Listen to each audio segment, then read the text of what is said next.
Welcome to The Real Market with Chris Rising, the only podcast that brings the real estate conference panel to your headphones. You'll hear from superstars from every realm of commercial real estate, the biggest brokers, the most well-known architects, the largest investors, and the most visionary developers. We'll learn what they do, how they do it, and what drives their success. We'll discuss the latest trends across regional markets, capital flows, both national and global, and we'll explore technology's role in shaping all of them. We'll take a clear-eyed look at where we've been, where we are now, and what's to come. Real conversations, real experts, real insights. This is The Real Market.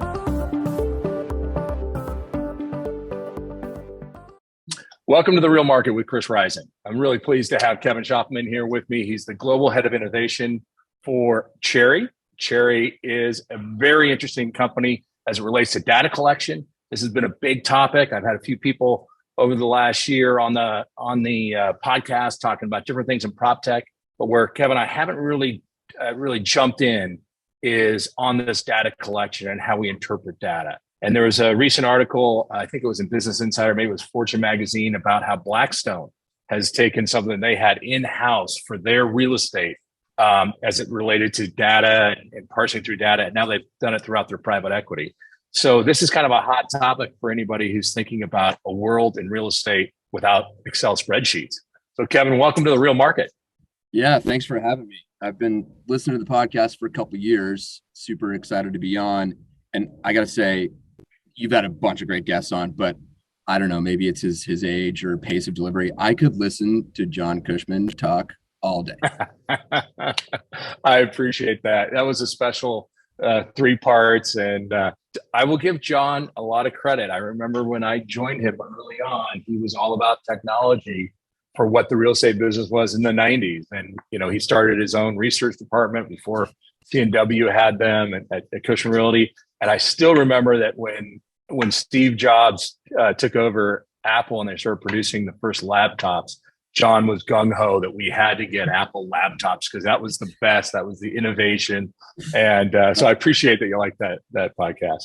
Of course. But here we are in 2022, about to go on to 2023. And what I'm excited to have you on the podcast about, Kevin, is this is a different world we're in. I mean, it was easy to say that in 2021 because we were still dealing with head-on wins from the pandemic.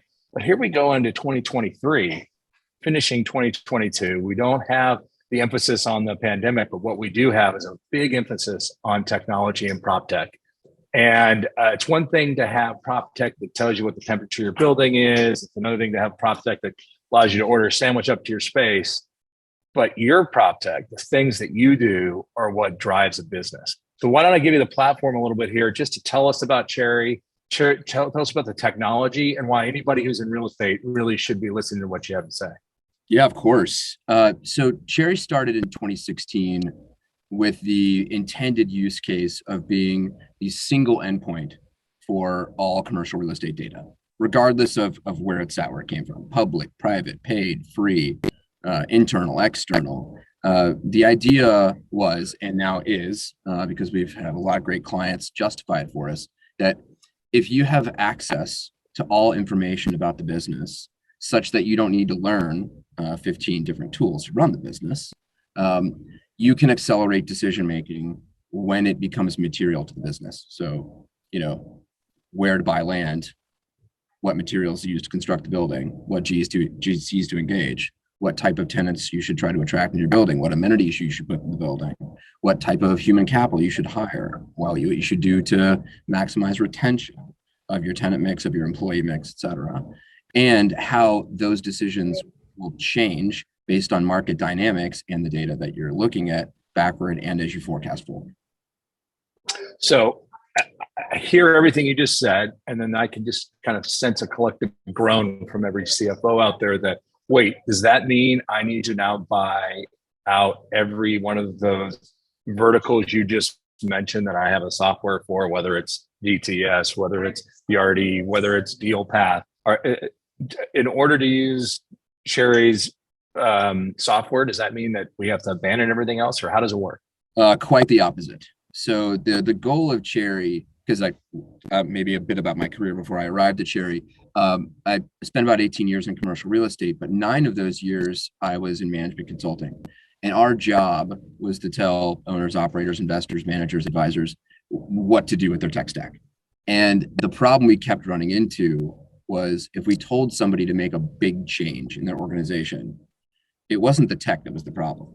It was the people. They had great processes that were working. They probably weren't working perfectly, but they were good enough to where as long as you had dry powder and you were making investments and you're doing your work, the returns were there, investors were happy. You didn't want to blow up your business model. You didn't want to change how you're doing your job every day.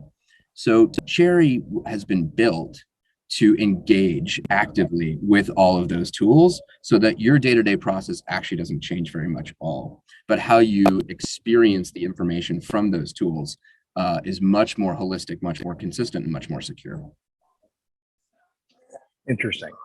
How do you get over the hurdle of just, why am I paying for one more thing? You know, and that's something that I hear a lot. I mean, we've had all different kind of software people come in and try to pitch us on. And that's kind of the threshold question that the CFO is going to ask is, why would I pay for something that's producing out of software I already paid for? So that answer there's 2 answers. One is, what do I say to the CIO? Information, not investment, right? And the requisite IT team that's involved, because they're worried about something much different than everyone else in the business. Their worry is, all right, you're adding another layer. How is this data going to be shared securely? How are the right people going to have access to the right information without seeing things they shouldn't? How are we going to be able to share this information externally to the right parties without risking anything proprietary? It's all about security, access, performance, all of those things, right? And Cherre is fantastic at that, has a great track record for multi years with trillions of dollars of assets in the platform. But how I address it with the business is time saved in work and accelerated decisions that are material to the company. So if you and Scott and Mimi, and I'm trying to think who else might make up your executive committee without knowing too much about the company, if in having a 1-hour meeting to decide on a potential acquisition, if you have the right data visualized in the right way such that you can make 5 bid decisions in a single hour meeting versus 1 decision in a single hour meeting, that is like material to the enterprise value of the company, because now you can get through a much larger deal volume, right? You can avoid, hopefully, the risk of bidding on the wrong deals. When it comes to large leases, you can identify tenant credit risk. So there's just so many things that there's material value to avoid signing a contract or more quickly engage and sign a contract before your competitors do. And this, depending on the size of the organization, could be hundreds of thousands, millions, tens of millions, maybe even billions of dollars. Mm-hmm. So let's kind of break it down a little bit more, though, as I look at the product overall.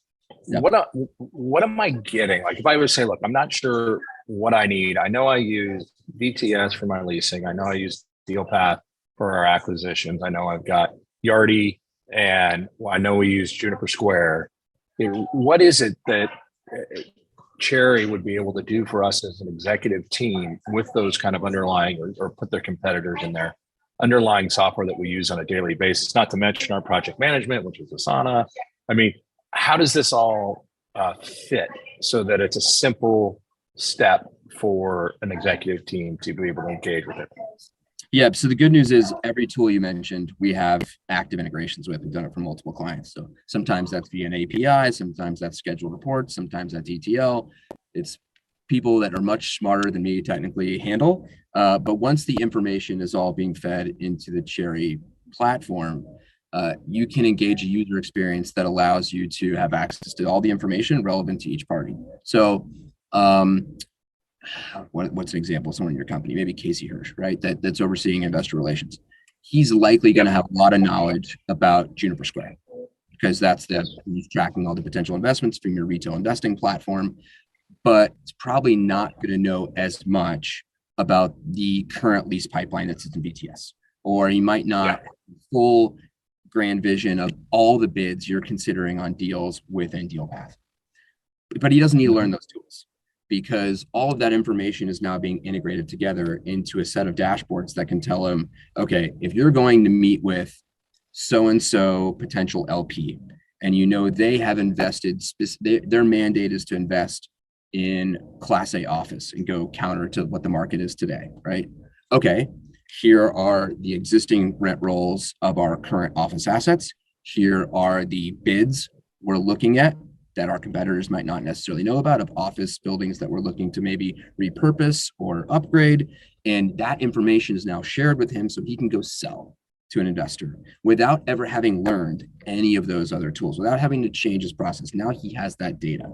The opposite thing could happen with Casey Hawk, right? She's overseeing property management. So she's going to know everything about currently operating assets and the work order problems that are happening there. But she might not understand all of the relevant ESG data, or maybe all the parcel data you're looking at, but have it all available to her. She can say, oh, okay, we have this plot of land coming up that we might buy that is 3 blocks away from one of our current assets.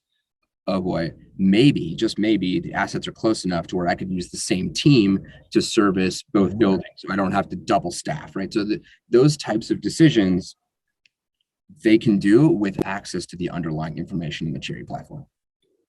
That's pretty interesting. Now, how do you deal with the fact that some people, one of the things that I've seen coming out of the pandemic and in this hybrid work is people really do work differently as it relates to technology. Some people look, give me a PC and the Microsoft platform, and I'm happy as can be. There's other people, especially like if you're more on the exec level, which is really, I want to do everything from my iPhone, maybe an iPad if I want a bigger screen, but I really don't need to open a clamshell and start pecking away at an Excel spreadsheet. To then there's literally property managers who have to be so focused on a screen that has, Yardi on it. How do you meet the needs of all these people? Do they have multiple options? Can you use it mobily, or how do you meet those needs?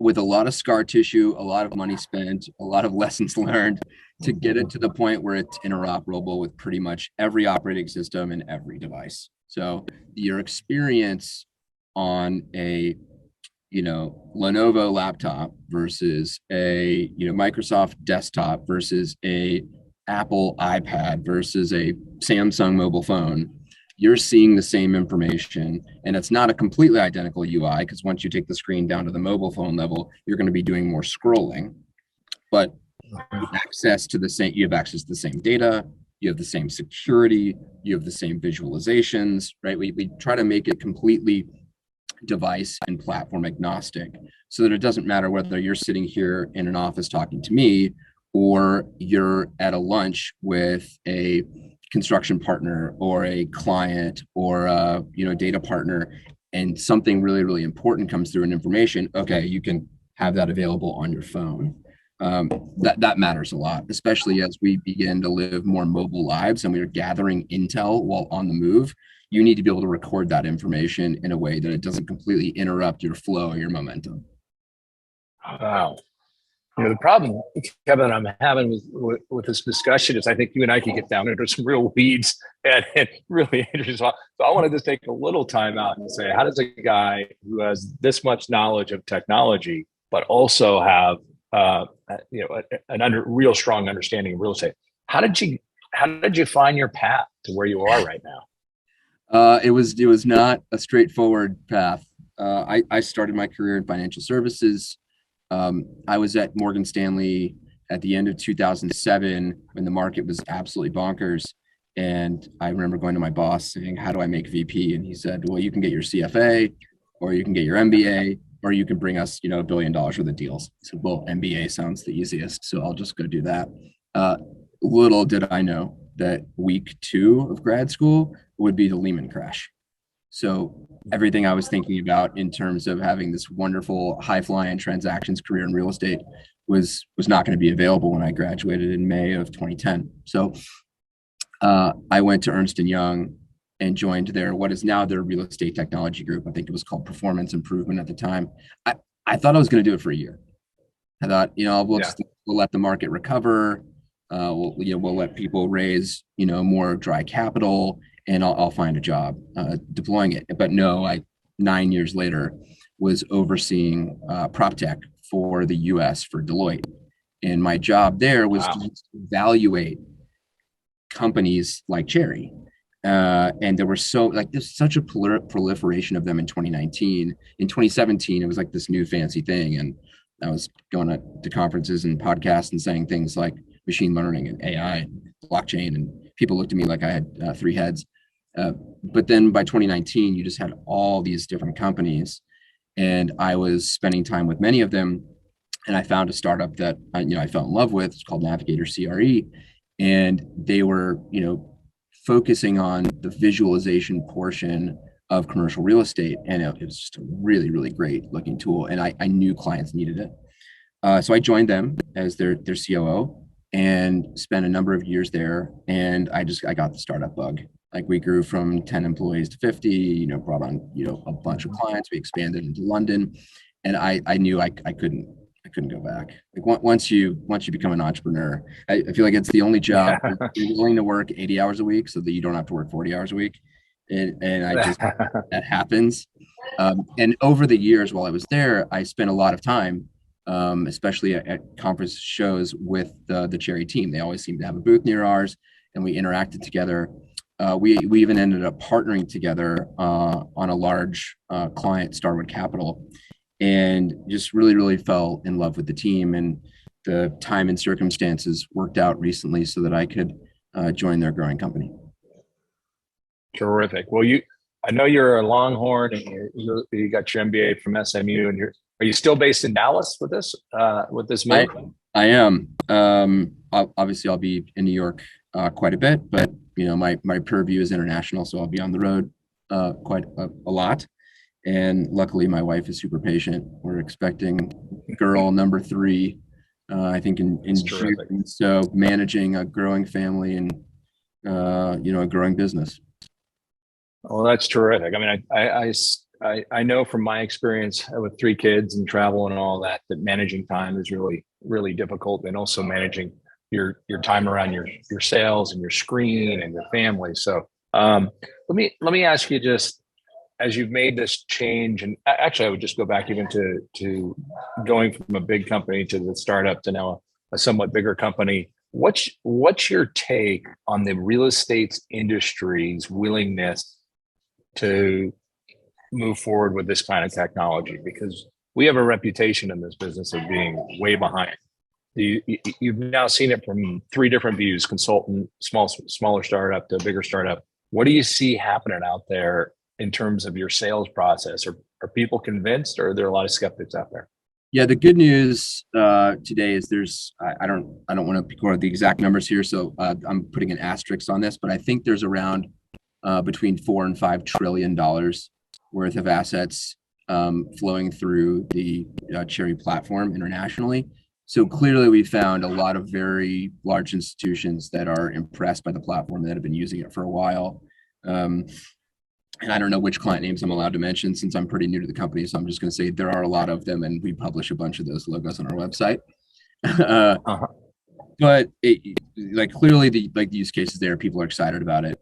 But it's like any other industry. You have some folks who are early adopters, and they understand that having all the data in one place is just going to be the way forward, and so they're willing to do it now. You'll have some that have to be just drug kicking and screaming, and then there's the largest group that's in the middle that typically waits for the companies that they respect to choose a winner, right? To choose a platform. And I think luckily we've now gotten to the point where we have some of the largest, most respected names in real estate on the platform. So now it's a lot of those middle market, like 500 million to 2 billion, operators, and there's so many of them out there. They're geographically diverse, they're property type diverse, they're life cycle stage diverse. So there's a lot of ways the platform can help them, but you really have to have honed offerings that's going to speak to them, right? Because technology budgets are limited. They're going to be even more limited in 2023 Even if deal activity slows down because it's harder to get financing because interest rates are higher, that doesn't mean that with the money that's now available, they're just going to go spend it all on technology. Everything is going to have more of a microscope than it did before. I'm sure you've experienced this at Rising. I think you started about a decade ago. My guess is like the market's been pretty kind to most of your deals, and that's not because you don't have a really smart team, but just because like money was fairly inexpensive, and the public markets were also reacting positively, and so life wasn't easy, but it was easier. Now we're entering into, probably for the first time in a decade, a period of pretty high market uncertainty. And so everything's getting evaluated more than it likely would have a year ago. Well, I couldn't agree with you more. I think one of the biggest analysis is when it comes to employees. And I think one of the things that you're looking at as an owner of a business is, am I better off spending 50 grand that gets us a software that we can all use, or is that 50 grand better spent on a salary? When you're looking at the option on Cherre about someone spending that kind of money, what can you really say about the need for more employee use, more employee training, or can you really save on your head count using this type of software?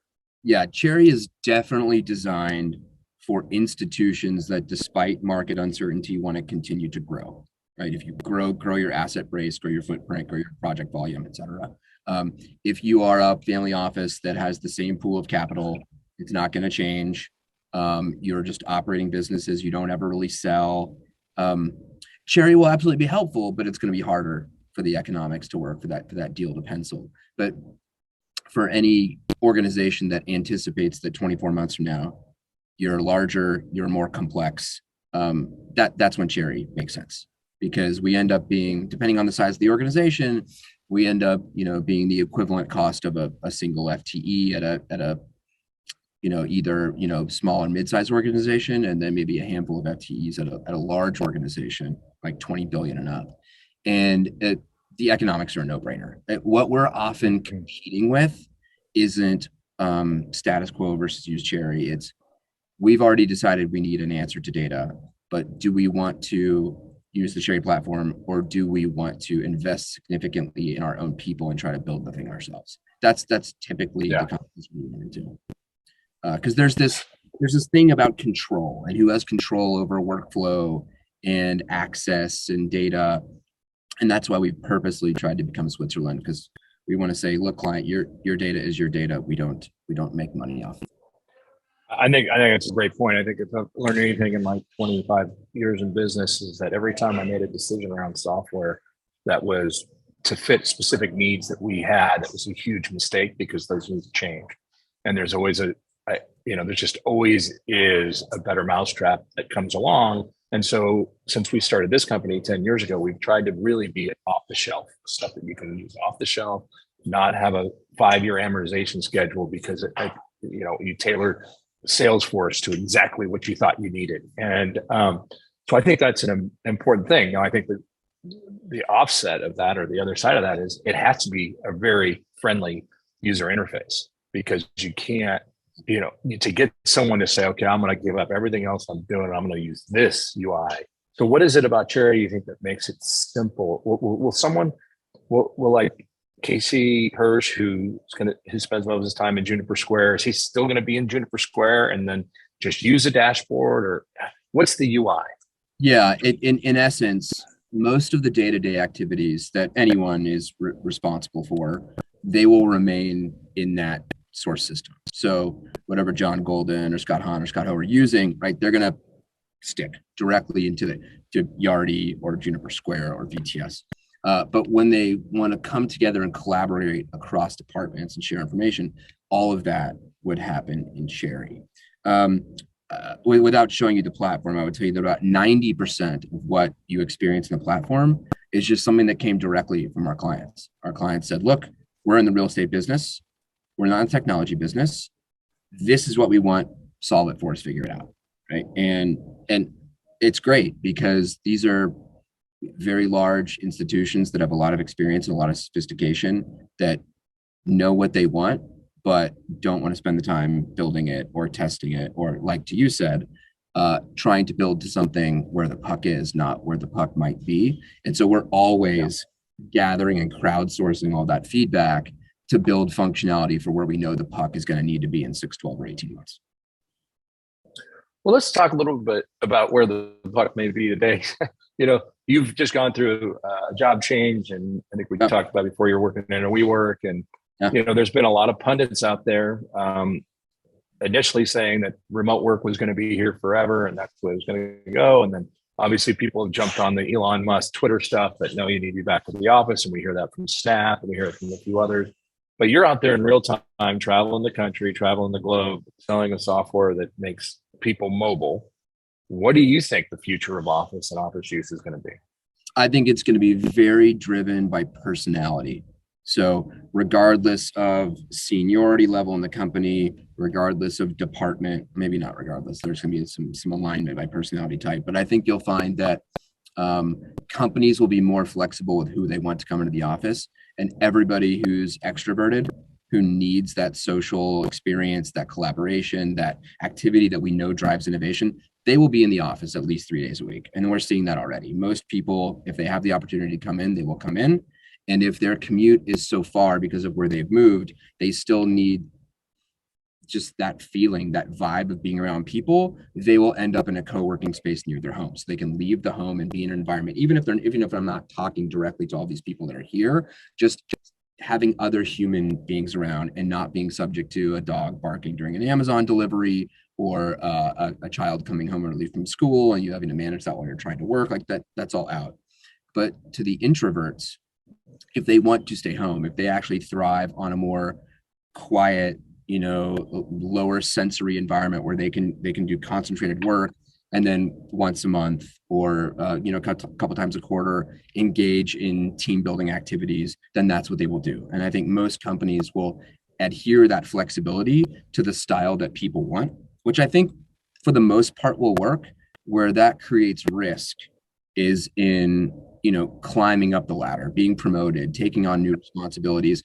As the head of innovation and building my team, if I'm going to bring someone up from a senior associate to a director or managing director, obviously, just the first thing that's going to come into my mind is, who have I been interacting with and building a relationship face to face? They're the first people that are going to pop into my head. And if they're not popping into my head, their work product has to be so much better than the other person's to make me think of them first. So it will create probably an uneven playing field. And younger employees are going to have to choose, do you value,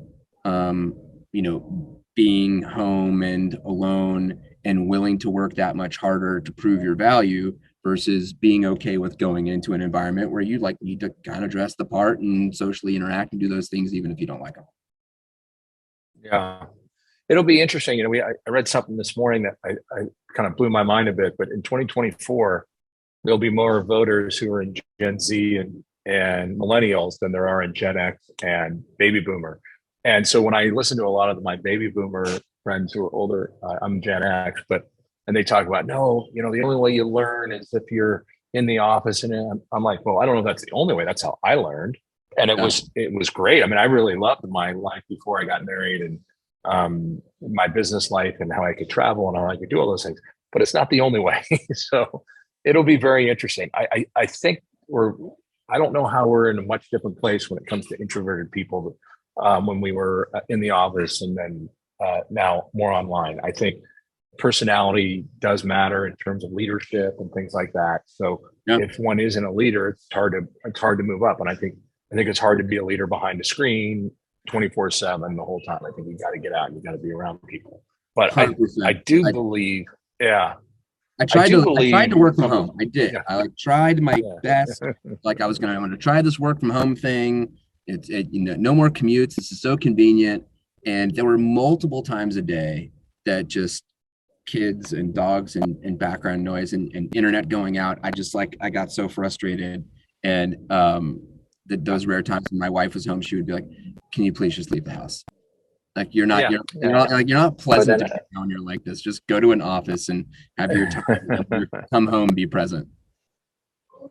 I think you hit on some really important things there. And I think at the end of the day, we like being part of teams. Even if you're more of a golfer or a tennis player, you're still part of. You have your team, you have your coaches, and we all like that. And I think I've never seen a sitcom about one person living in their house by themselves. I mean, they happen in a coffee shop or a bar. Those are the human interaction. So I think that's really important. But I think the reality is, though, we are continuing. I mean, to see AI have an impression in our lives. We got the Chat GPT that's come out and just in 1 month has revolutionized how people think about AI. We were looking at something on Dealpath the other day, and the way it's scraping information out of OMs that was a job. That was a job that somebody young had to do, was get all that information out. So we're seeing this impact. Can you give us a little idea about what Cherre is seeing, or when you look into the future, about the role AI is going to play? Yeah, we're really, really excited about AI, not because what it delivers today, which we think is pretty rudimentary, to be honest. Even ChatGPT, which I'm just super excited about, grew from 0 to 1 million users in 5 days. Just astronomical growth. What we think AI will do in the medium term is just become a force multiplier for younger employees. So all the things that were really, really manual and annoying to do, especially when you had to do it multiple times in the same month, those were the types of activities that threaten retention, that threaten company loyalty, because you're doing repetitive things that you don't find exciting, and it lowers the amount of time you could spend with executives, like talking and thinking strategically. So I think AI will begin to replace, building tables, building narratives, conducting the same types of automated calculations, right? So you'll see basic financial models. You'll see some marketing circulars, all these things. Like the base level of that document will be built by AI, and then a human will go in and do the last 20% that's going to make it completely relevant and important and foot to what matters, right? If you completely rely on AI, it's not going to be sufficient. But a lot of those really annoying repetitive activities, it'll look more like ML at first, because you're feeding it the data and telling it the rules it should be following, and then eventually AI helps it learn. I'm really excited about it. I think it's still going to be a few years before you see anything that's actually meaningful. But the great news about AI is that the problems it will solve first are the most boring, annoying, loyalty-threatening activities in your business. Yeah. I mean, I do think I'm going to make an analogy back to hybrid work. I think that's one of the things that hybrid work has done, is killed the commute. One of the most boring, awful times that you spend are the hour and a half commuting each way or whatever, and that's killed it. And I think that's why most people are gotten somewhat rid of the business hours. You work when it's more convenient and all. And I think AI is going to help on the exact same kind of thing. There's all these little bumps along the road. And then I go back to my question, though, earlier, that we were kind of just kicking around, which is, what happens if you're a young person and some of these things that taught you the business is being done by an AI? How do you think young people are going to get involved in the real estate business if they're not walking buildings anymore because they don't need to, or they're not scraping through Argus 15 times to find where a broker has put hidden something in because AI will find it? How do you think young people are going to learn in a more AI dominated world? They'll be forced to, because even if they think they're getting extra value from AI, so will everyone else be. You're just going to lift the baseline. So no one's doing those activities anymore. And now they're all competing at a new higher tide level of activity. So while if you're an analyst on the acquisitions team, all right, maybe all the parcel data has already been pulled for you. Maybe all of the owners that could be unmasked, and so who actually owns the LLC is now unmasked, right? You're just competing with someone who has access to the same set of information. So you need to adapt to that and continue to get smart. And likely that means building relationships with brokers or appraisers or assessors for people who are not putting that data on a publicly available database, right? You're still having to engage. Yeah. Real estate will always and forever be a relationship and people business, no matter how many activities you infuse with AI, no matter how much data you collate. There is a relationship component that just cannot be replicated by technology. And I say that as a technology evangelist. It will still be relationships. And I guess the last thing I would say is, for those that probably for a while hated the commute, learn to love the podcast. I'm not saying that just because I'm taping it. There's so many things I found to be boring that became tolerable with the podcast. Folding laundry, putting dishes away, getting on the subway and going to work. It was like all of a sudden I could now fill that time with something that was engaging and entertaining. And for young real estate people, there's so many real estate podcasts out there. You can be like building your skill set and learning the business while doing activities you formerly found to be boring. Yeah, I think all those are great points. I want to kind of go back around here. So you're based in Dallas. Clearly, Dallas, I would say more than even Houston, and Austin, but Texas clearly approached the pandemic differently. You look at the castle systems, you're seeing that consistently the Texas cities have a higher daily occupancy, but it's not dramatically different anymore. Even in the Los Angeles or San Francisco, you're seeing people now in the mid 40s hitting 50% of the time on a 5-day week. So it tells me that people are coming in coming in Tuesday, Wednesday, and maybe a half a day, another day. But are there things about Texas that you think make it unique to the real estate industry right now? Is there anything about that you're seeing from your company's growth? Here in California, we're seeing companies leave by the droves. We're seeing, the weather's still better here, by the way, but we're seeing people leave. What is it that, what's your take on the Texas story as it relates to real estate? Yeah, I think a lot of real estate companies are now thinking bigger, whereas they had some really, really amazing enterprising companies had narrow footprints that they were looking at. Now with the availability of data, they're now looking larger, right, to a more of a national footprint. And to really get some of those deals done, you've got to be there at least at the very end of the deal. You got to be face to face. And so a lot of companies that might be headquartered in New York or LA or Seattle or Miami are thinking, well, to get across the other side of the country, that's tough. That's tough from a time commitment. That's tough from people commitment, access to talent. Most of those folks also exist in high tax states, so you're giving a larger percentage of your income back. And real estate really was almost created as this amazingly tax advantaged investment vehicle, and still is highly tax advantaged. So for those reasons, and many others, Texas has become such an attractive market because you have more business friendly climate. You have a lower, you have no state income tax, first of all. You have an infrastructure either at DFW Airport or Intercontinental Houston Bush in Houston, even Austin Bergstrom, where you can get to pretty much anywhere in the country same day. So getting to the markets you're doing business with becomes a lot easier. One of the things that Texas, I think, kind of lacks compared to the other cities we've mentioned is public transportation. Which probably hasn't been as big of a deal during COVID because people weren't using it. They all bought cars. But I think you're going to see more people now coalesce back to, well, how can I, access the venues that attract people? That's actually one of the reasons I was so impressed with SoFi Stadium when I visited for the first time. I mean, It is like, I'm pretty biased. Cherre World's pretty cool. It was kind of the first of its kind when Jerry built it. But being out at SoFi, I mean, that took it to a whole new level. Yeah, it did.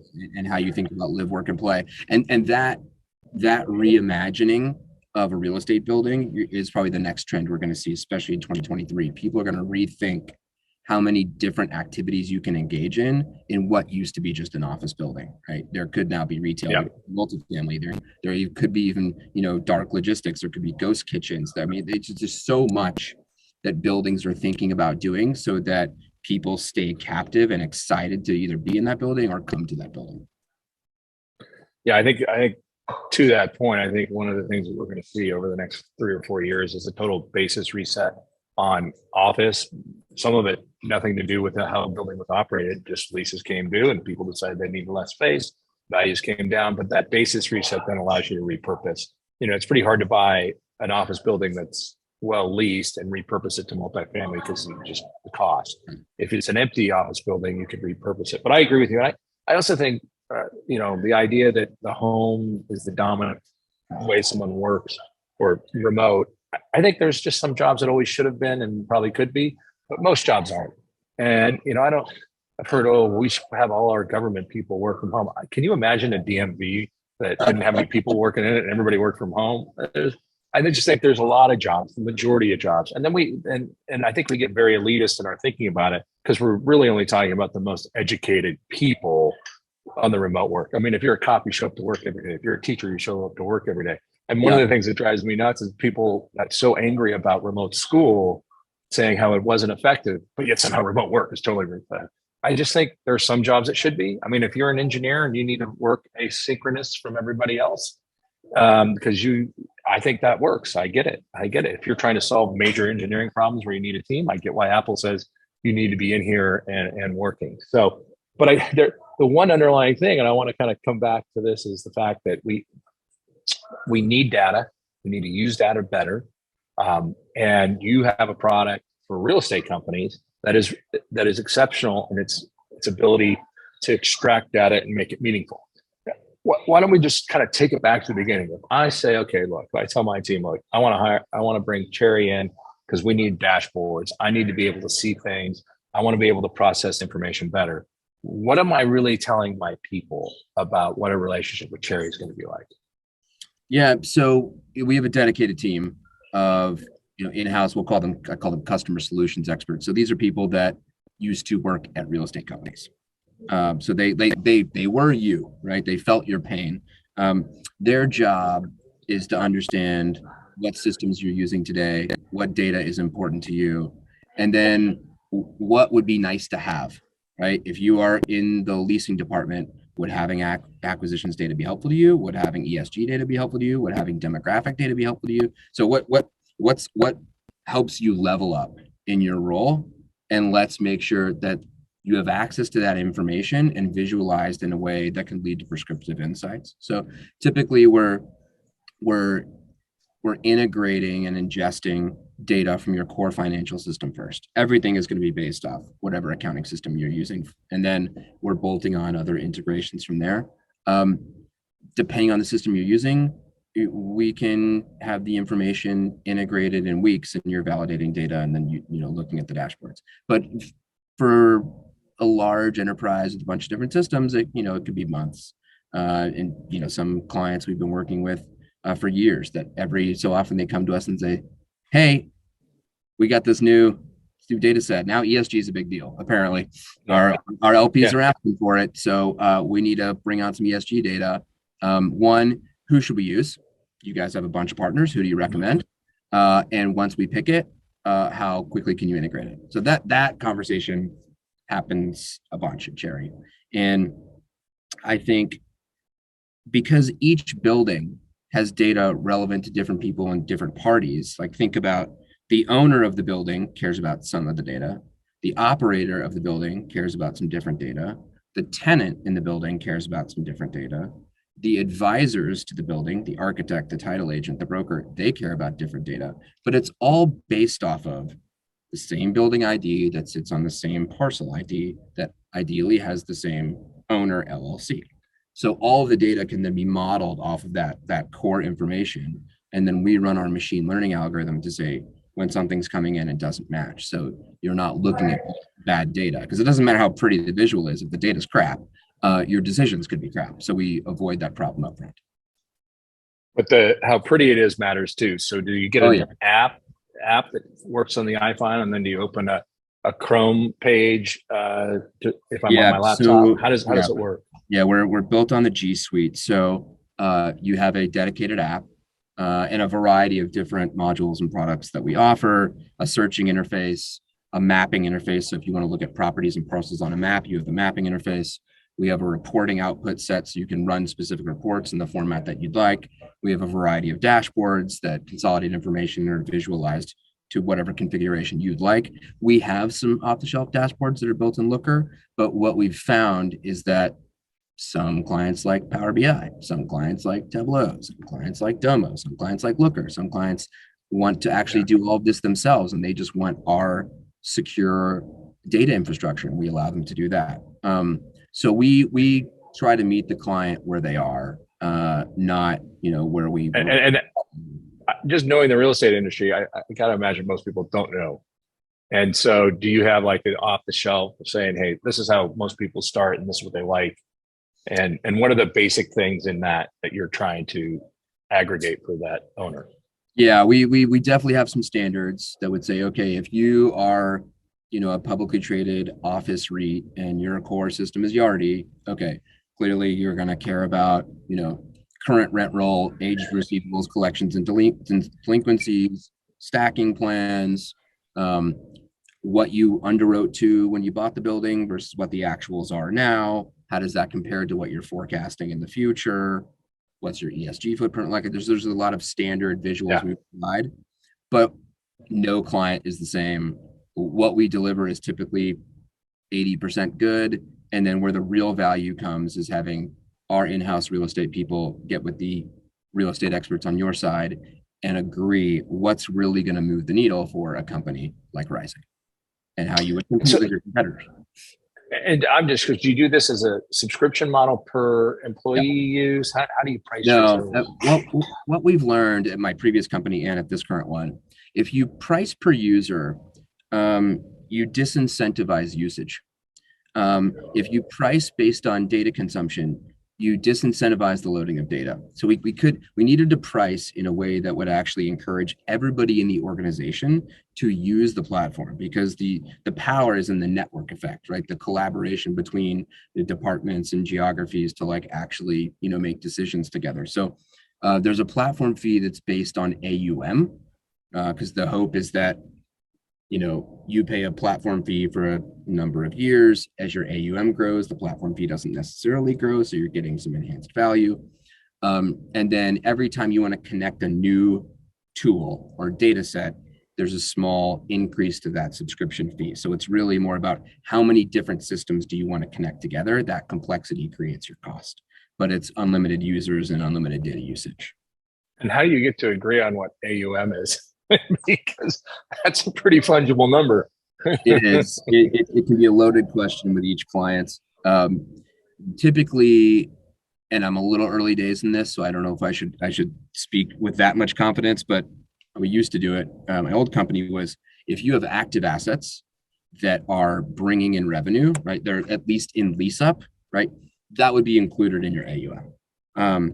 If you had construction projects, we would discount that a little bit because it's not yet, providing you revenue, and yet that data is going to be important to your business, right? Tracking budgets and change orders and estimated cost of completion and all of those things that happen. You're going to pay for that, but likely at a lower rate because you're not yet bringing in revenue from those assets, but they could be included in your AUM.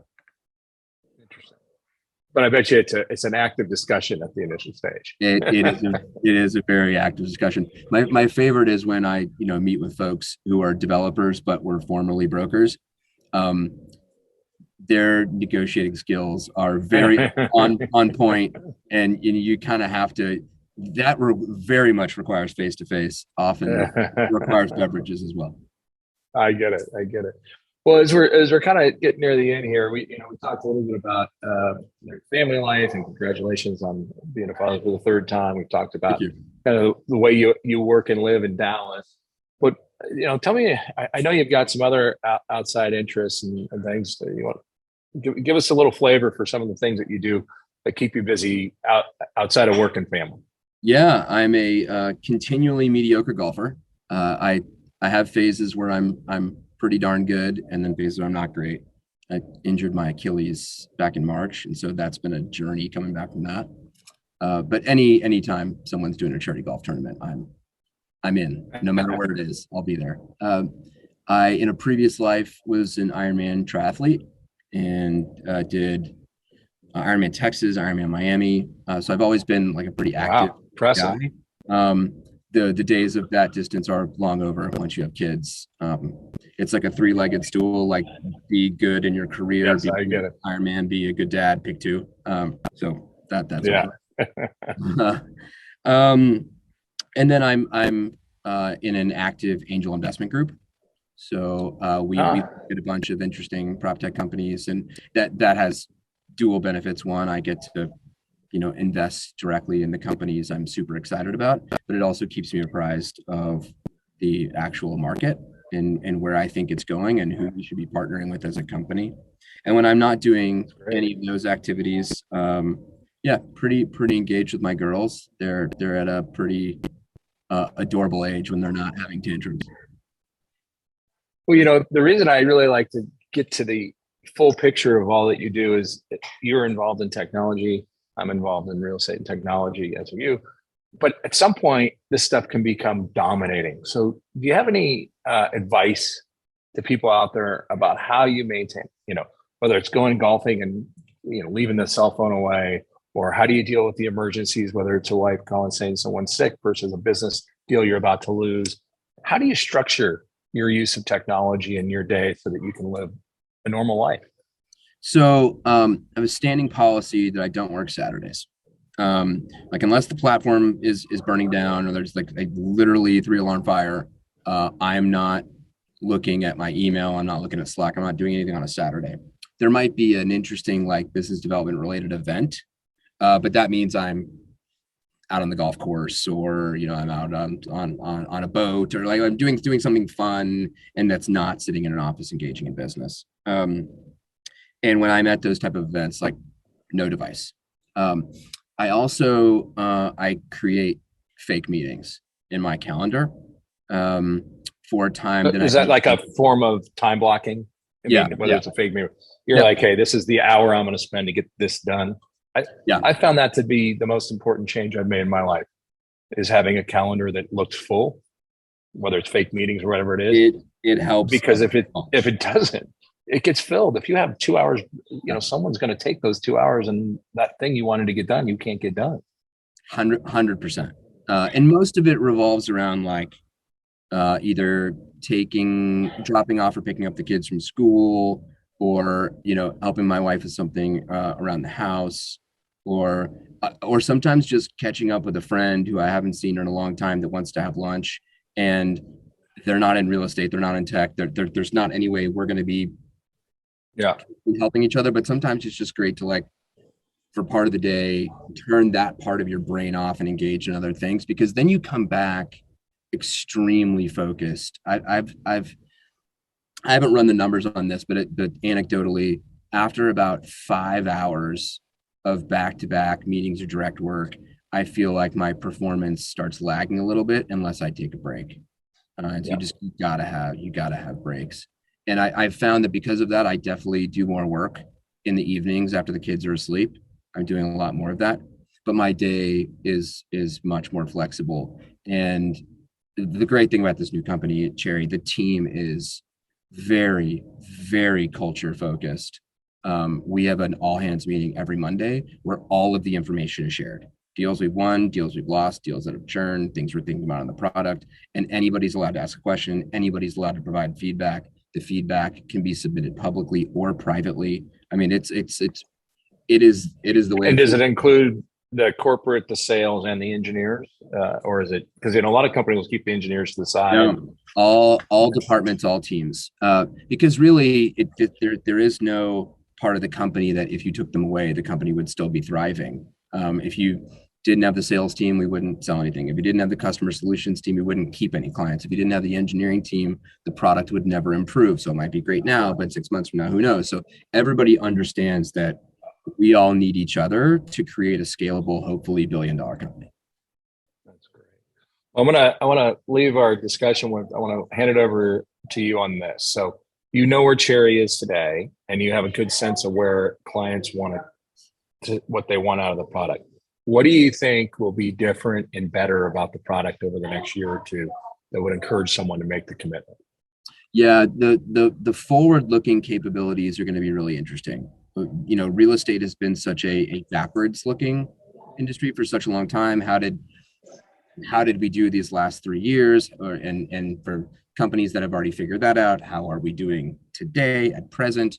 What often is a struggle is, okay, trying to plan out what could happen in the future, doing a lot of scenario modeling and sensitivity analysis like that is coming. And the second thing is going to be more persona focused visuals.